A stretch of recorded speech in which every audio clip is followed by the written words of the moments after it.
Hello, my dear students. How are you all? I hope that you are happy, healthy, and fantastic. You are welcome to Symbolic Education. Symbolic Education में आपका स्वागत है. Dear students, हमने अपनी पिछली class के अंदर आपके 9th क्लास की इंग्लिश की बुक मोमेंट्स के चैप्टर नंबर 8 को स्टडी किया, जिसका नाम है a house is not a home. तो आज की इस क्लास के अंदर इसी चैप्टर से जुड़े हुए क्वेश्चन सीरीज को हम स्टार्ट करेंगे और ये देखेंगे कि इन क्वेश्चंस के आंसर आप कैसे देंगे और साथ साथ आप अपनी इंग्लिश को इम्प्रूव करने की कोशिश करेंगे. तो आइए शुरू करते हैं और लेते हैं इस चैप्टर का पहला क्वेश्चन. तो इस चैप्टर का पहला क्वेश्चन है जिसके अंदर आपसे पूछा गया कि what does the author notice on Sunday afternoon, यानी कि संडे की दोपहर बाद के जो समय हैं जब लेखक अपने घर में बैठ करके अपना स्कूल का होमवर्क कर रहा था, तो उस दिन वह क्या नोटिस करता है. What is his mother reaction, और उसकी मदर का क्या रिएक्शन होता है, उसकी मदर की क्या प्रतिक्रिया रहती है. व्हाट डज शी डू, और वह क्या करती है. यानी कि जो ये क्वेश्चन है ये उस संडे के आफ्टरनून के बाद का पूछा गया कि जब उसके घर में आग लगी थी. तो आप इसके आंसर में लिखेंगे.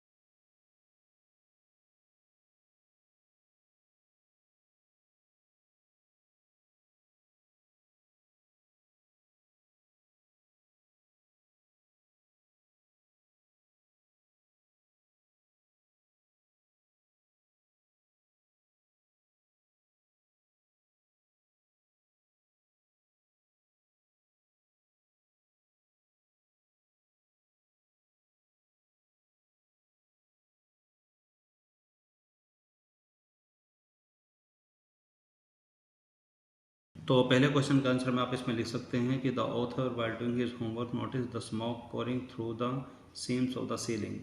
यानी कि जब जो लेखक अपने टेबल पर बैठ करके अपने स्कूल का होमवर्क कर रहा था अपने घर में, तो उसने अचानक नोटिस किया कि जो कमरे की छत की जो सीलिंग होती है अंदर से वहाँ से धुआं निकलता हुआ लेखक ने अचानक नोटिस किया.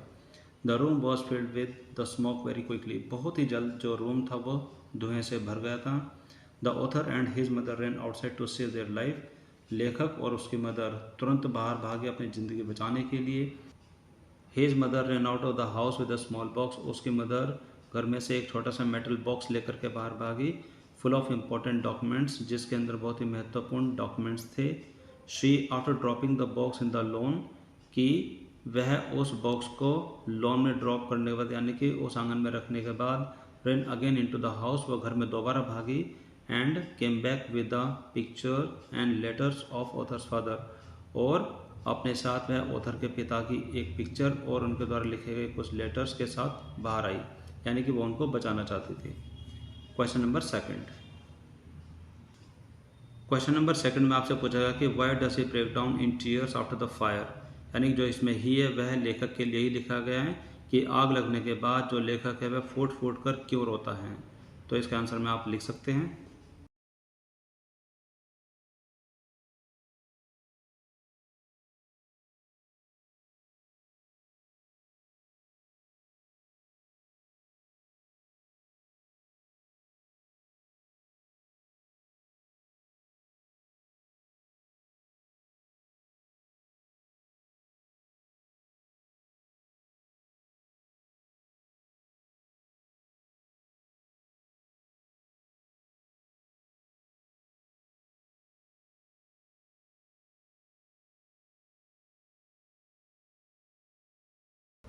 क्वेश्चन नंबर सेकंड का आंसर में आप इसमें लिख सकते हैं कि the author's house was completely burn down. यानी कि जो लेखक का घर था जिसमें आग लगी थी वह पूरी तरीके से जल चुका था.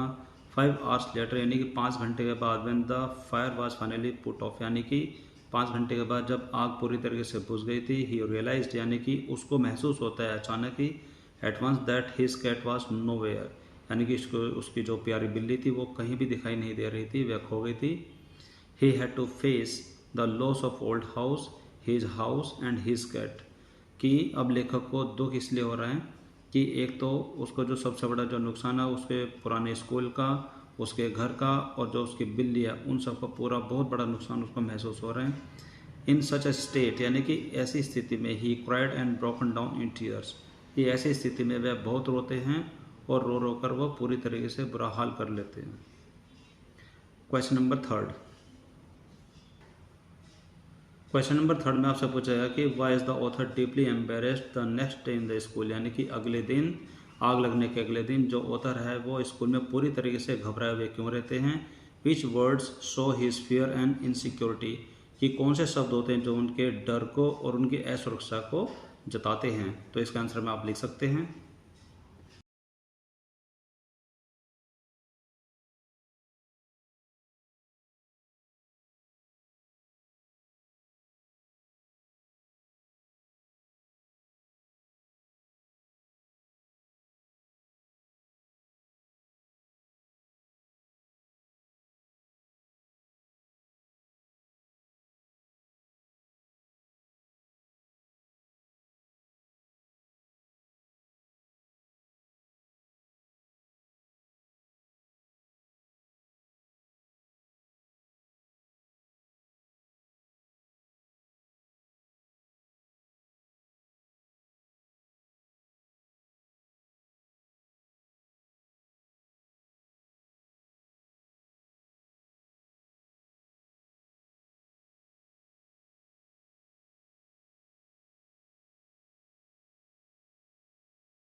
क्वेश्चन नंबर थर्ड के आंसर में आप इसमें लिख सकते हैं कि the author was full of remorse, यानी कि जो लेखक था वह पूरे पश्चाताप से भरा हुआ था।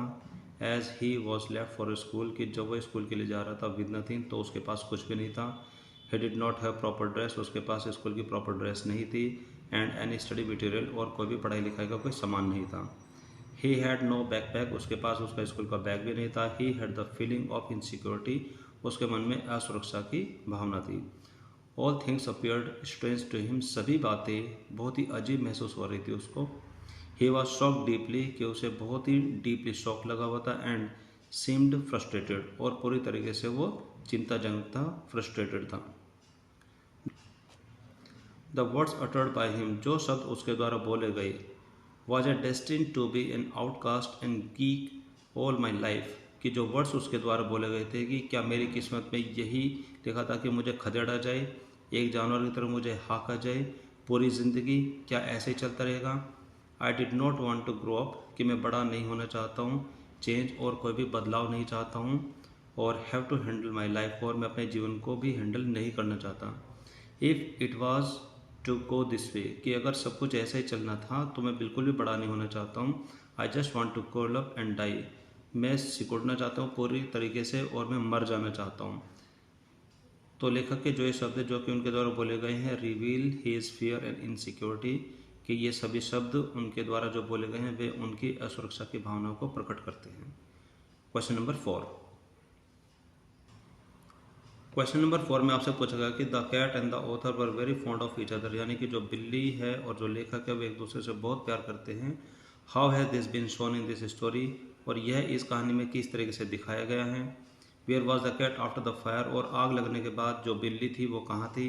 Who brings it back and how, कौन उसको वापस लाता है और कैसे। तो इसके आंसर में आप लिखेंगे।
क्वेश्चन नंबर 4 में आप इसमें लिख सकते हैं कि the author loved his cat very much.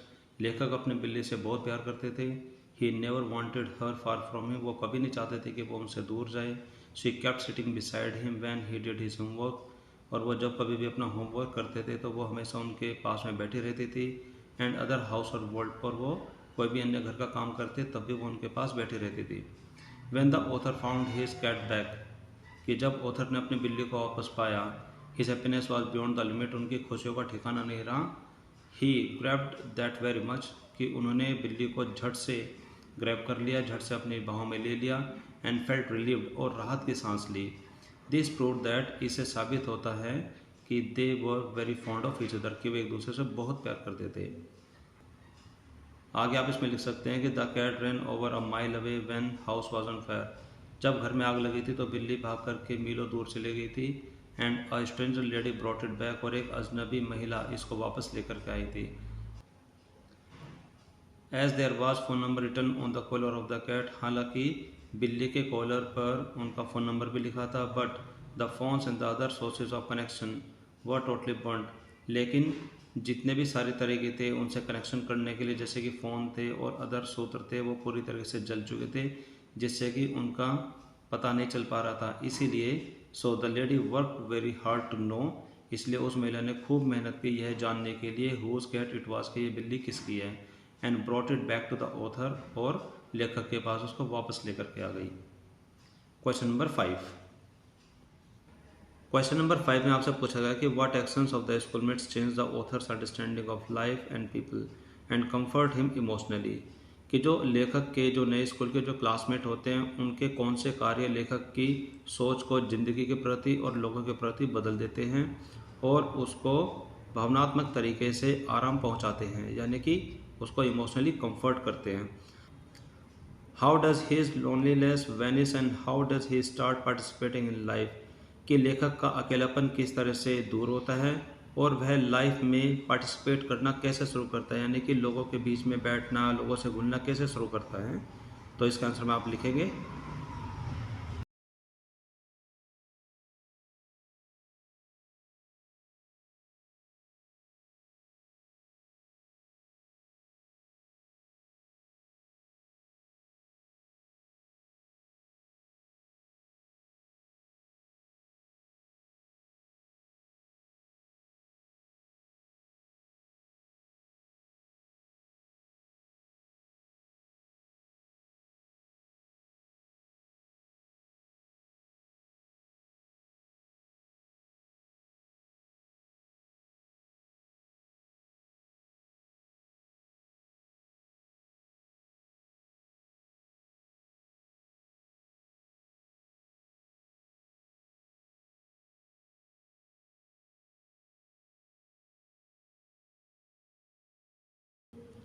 Question number 5 के आंसर में आप इसमें लिख सकते हैं कि his schoolmates brought school supplies, notebook, all kind of different clothes for the author in order to help him, यानी कि जो उसके स्कूलमेट्स थे वो उसके लिए स्कूल में प्रयोग होने वाले सारे सामान, जैसे कि नोटबुक है, all kinds of different clothes, और अलग अलग प्रकार के जो कपड़े हैं, for the authors in order to help him, वे लेखक के लिए लेकर आए थे उसकी सहायता करने के लिए।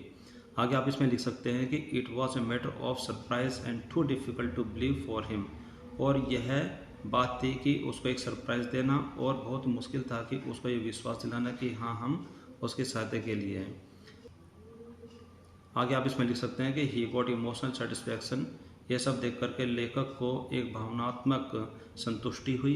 People who had never spoken, कि वे लोग जो कि कभी भी उनसे नहीं बोले थे, introduce themself one by one, और एक एक करके वो अपना परिचय दे रहे थे।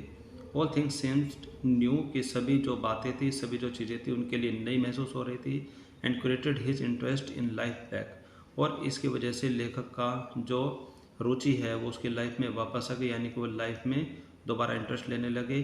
Now he had all the things whatever he use to have, अब लेखक के पास वो सारी चीज़ें फिर से थी जो कि उसके पास पहले हुआ करती थी।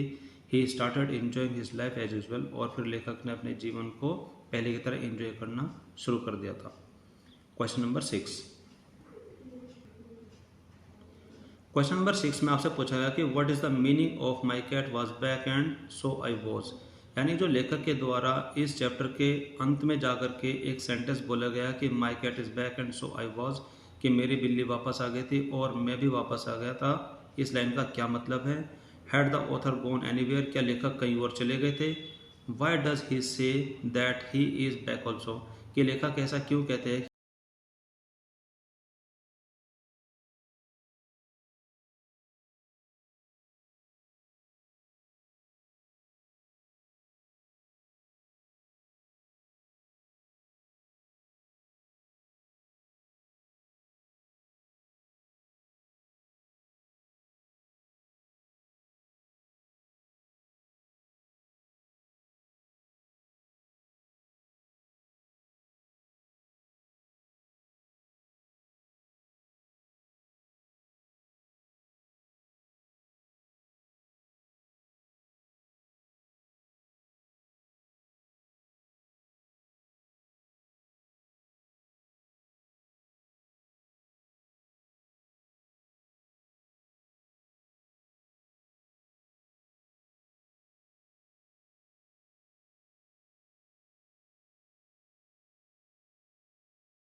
क्वेश्चन नंबर 6 का आंसर में आप इसमें लिख सकते हैं कि here the author wants two point out that life without affection is useless, यानी कि जो इस चैप्टर के अंत में लेखक ने जो सेंटेंस बोला है, जो बात कही है कि my cat was back and so was I, कि मेरी बिल्ली वापस आ गई थी और मैं भी वापस आ गया था, तो जो ये बात लेखक ने कही है, इसके द्वारा लेखक ये बताना चाहते हैं that life without affection is useless, यानी कि जो ज़िंदगी वो बिना स्नेह के अर्थहीन है, उसका कोई मतलब नहीं है।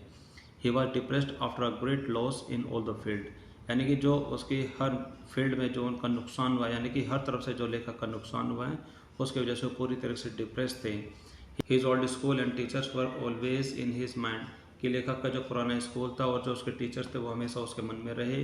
The fire had reduced his house to ashes, यानी कि जो आग है उसने उसके घर को राख में बदल दिया। His cat also was not with him, उसकी बिल्ली भी उसके साथ नहीं थी। इन सच सर्कमस्टांसेस, ऐसी परिस्थिति में he considered himself dead and no interest in life, ऐसी परिस्थिति में लेखक को ऐसा लग रहा था जैसे कि वो मृत के समान है, उसके जीवन में कोई भी रुचि, कोई भी इंटरेस्ट नहीं रहा और वो जीना भी नहीं चाहते थे। और आगे आप इसमें लिख सकते हैं कि in the end of the chapter as soon as the condition took the turn, और चैप्टर के अंत में, यानी कि इस कहानी के अंत में, जैसे लेखक के हालात बदले, ही फेल्ट रिलीव्ड, लेखक को अच्छा लगा। Now he had all the thing with him, अब उसके पास वे सारी वस्तुएं थी। The author had not gone anywhere, की जो लेखक है वो कहीं नहीं गए थे। It was his state of mind, यह उनके मन की स्थिति थी।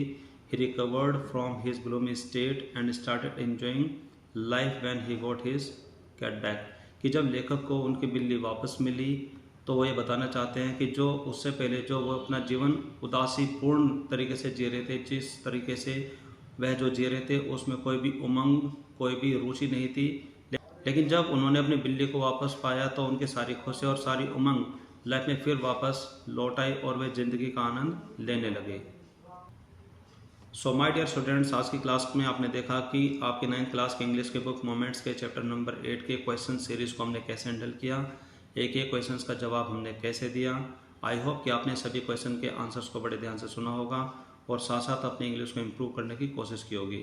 तो आज की क्लास में सिर्फ इतना ही। अब हम मिलेंगे हमारी अगली क्लास में with a new chapter, with a new topic. Till then take care, bye bye, have a nice day.